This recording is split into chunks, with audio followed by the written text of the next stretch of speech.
All right, I'm still working inside this out-of-alignment-shapes.ai file. I've made some modifications per my instructions in the previous exercise. In this exercise, I'm going to review your alignment options here inside of Illustrator, as well as show you how to align one object to a key object. So I'm going to press Control-Y, or Command-Y in the Mac, to return to the preview mode.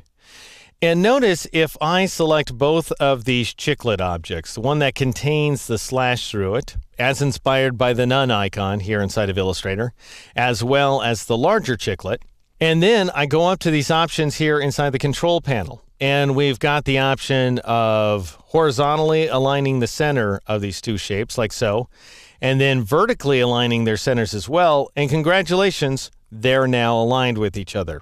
Big problem. We spend all that time trying to position the big chiclet, and now Illustrator's gone ahead and moved it to a different location, so we're going to have to reposition both of these chiclets just like we did before.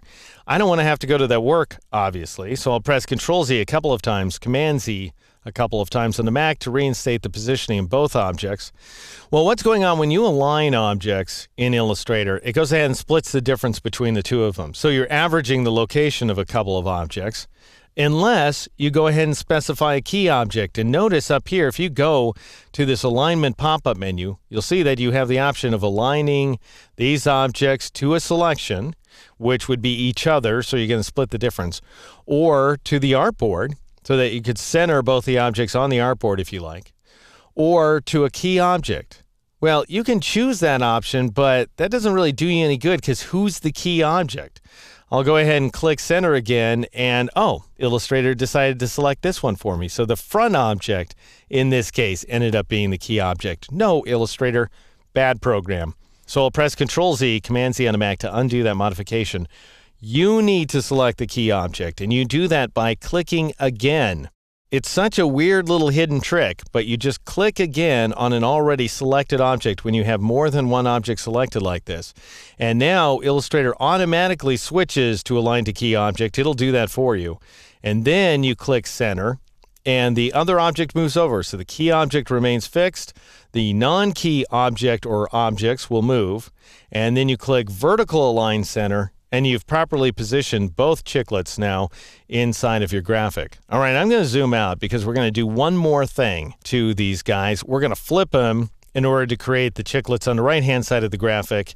And you know what? I've kind of lost sight of my guide, so I'll press Control semicolon or Command semicolon on the Mac. That didn't work.